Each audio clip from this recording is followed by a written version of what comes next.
Now, ladies and gentlemen, people are going to sit here and say, Dark Waters, I can't believe you support that Donald Trump. You can't even support that Donald Trump.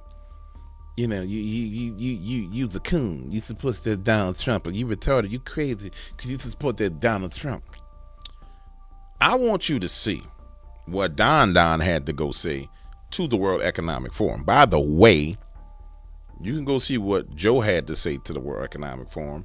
You can go see what Kamala had to say while she was at the Davos World. You can go see what every leader has had to say in front of the World Economic Forum. Now, if you have not identified the fact that the World Economic Forum is just another word for the Illuminati, the ones who want to bring you into destruction, then you are lost and you should not even be watching this video. You need to go do some damn homework before you come over here talking with us. But I'm going to say this to you. I think you need to hear what Don had to say to these people. And then I'm going to let you hear some of the things that they've been saying about you. You understand what I'm saying? Because them people don't really like you at all. In case you don't understand that they don't like you. They want you to eat bugs. They think that methane is a problem. And they won't get paid for removing methane just like they're getting paid for removing CO2. By the way, you breathe out CO2. And so they want to get paid for removing you. Don't want us, that's conspiracy. Okay. Whatever. Click off the damn video. Let me do what I came here to do. To embrace the possibilities of tomorrow, we must reject the perennial prophets of doom and their predictions of the apocalypse. They are the heirs of yesterday's foolish fortune tellers, and I have them, and you have them, and we all have them. And they want to see us do badly, but we don't let that happen. They predicted an overpopulation crisis in the 1960s, mass starvation in the 70s, and an end of oil in the 1990s. See, this is why the whole media don't like this man. But I'm gonna bring it all the way home to you today as it pertains to Don. Because if you really understood what he was standing in between that monster and you would be sitting there saying, no, let me help this dude because this truly is a monster. But you don't see a monster. These alarmists always demand the same thing: absolute power to dominate, transform, and control every aspect of our lives. Tell them again. We'll never let radical socialists destroy our economy, wreck our country, or eradicate our liberty. America will always be the proud, strong, and unyielding bastion of freedom. Now let me pause. So just let me paint the scene for you. Remember in the movie Gladiator, where when he goes into the fight scene and he goes in and he done whooped everybody behind and he done turned everything around. And so when he comes out to the stadium, inside of the tunnels, the men are standing at attention because they know he's a warrior. And then he goes out and he defies the ruler, and the ruler has to come down, and the ruler's having a conversation with him. He takes his mask off and he said, my name is Maximus 13,022. And the ruler's like, oh shit, I thought I killed him. I thought we got him. Remember that movie Gladiator, when it went down like that?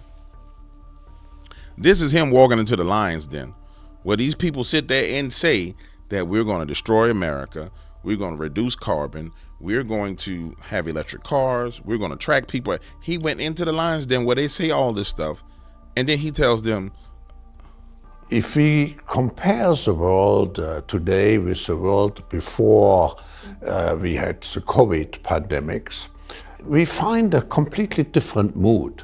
First, the world has become very fearful, very fragmented, of course. Right. In such a situation, trust have vanished. We have lost trust to a certain extent in each another, because we all have become under the pressure of the crisis, of the multiple crises. We have become more egoistic. So, and if you are more egoistic, you think first of yourself, and this distorts an atmosphere of trust. and he tells these people, no, America's going to be this, And America's going to be that. And I don't give a damn what you say. This is what we going to do. You want to know why they took shots at him? Why shots was fired? Because he walked into their house. Remember Rick James with his feet on the couch? Fuck your couch. He went full Rick James on him. And people don't have an appreciation for this. Man, you done lost your damn mind. You done lost your mind.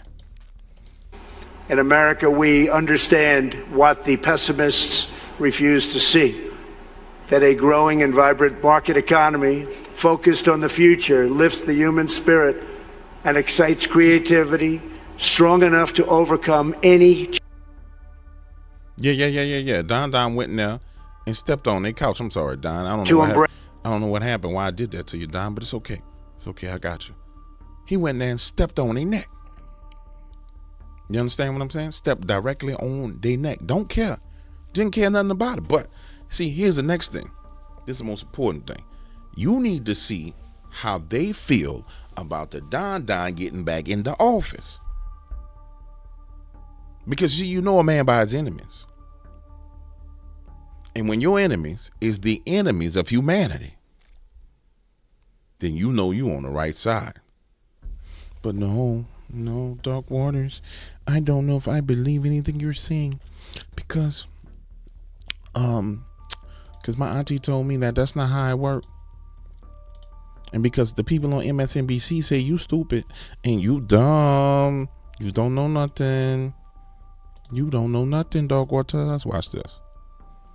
Now, one of the most arch villains in the world that nobody knows about is the Sorkin family. If you have been a part of the Dark Waters family, you've heard me talk about the Sorkin family for a long time.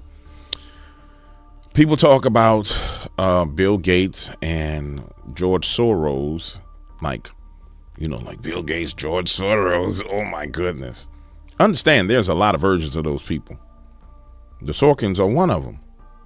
And I want you to understand, when the Sorkins start to express concern about Don, then you need to know that Don is the man. Now somebody may be saying, well, DW, I ain't never heard of those people. Yeah, hell no, you ain't never heard of them, because you don't do no damn research. You don't know nobody, and you ain't out here in these streets like I am with my research.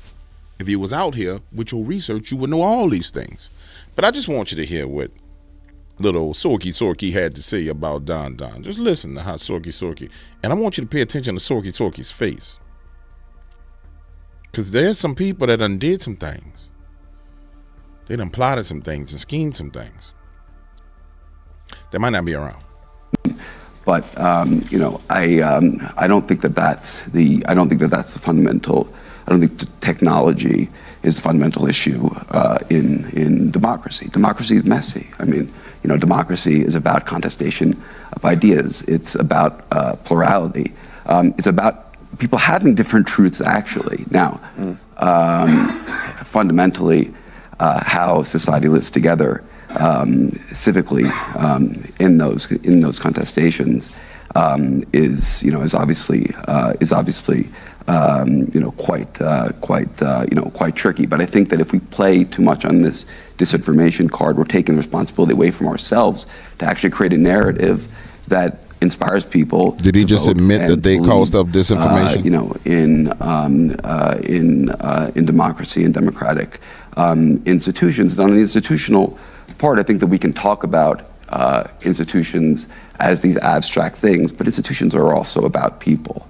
And we just heard this point about untrustworthy people, and we talked about things in the United States like checks and balances, which aren't written anywhere but are customs. And one man, Donald Trump, literally came in and just took that all away. To be clear, let me translate that for y'all who not used to talking cowardice. Checks and balances means that, everybody understands that we're in control and we run things. We're the suits that control everything. And we have checks and balances on things. Then Donald Trump came in and he said, I'm the president and I ain't listening to nothing y'all got to say.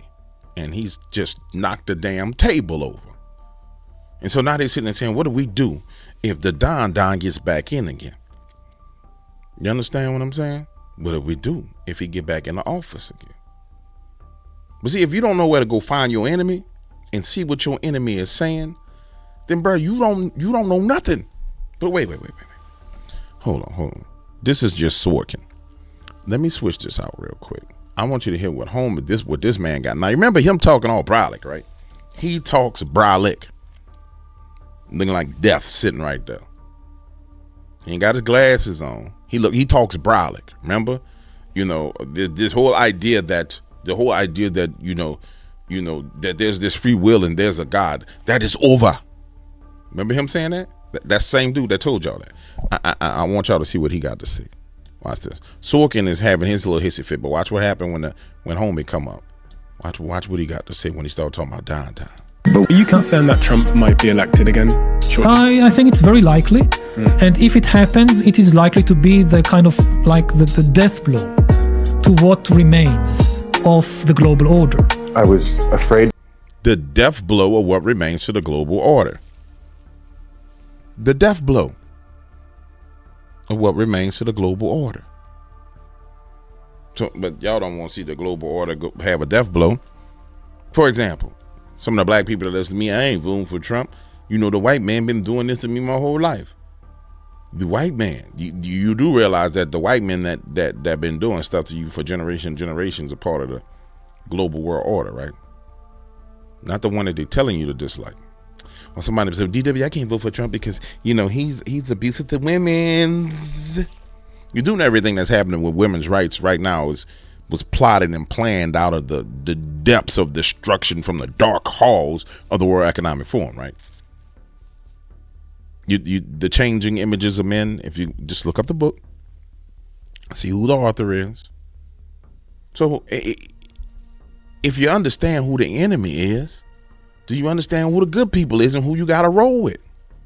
I'm not even going to go into the CNN dudes and all the rest of them, how they spooked. Because I don't like the music, and the music might cause me a problem. And I don't like wasting time. But I'm just telling you, you got to be up on your game, man. It's serious out here in the streets. We ain't got time to be playing pity-patty. We need to know what's happening.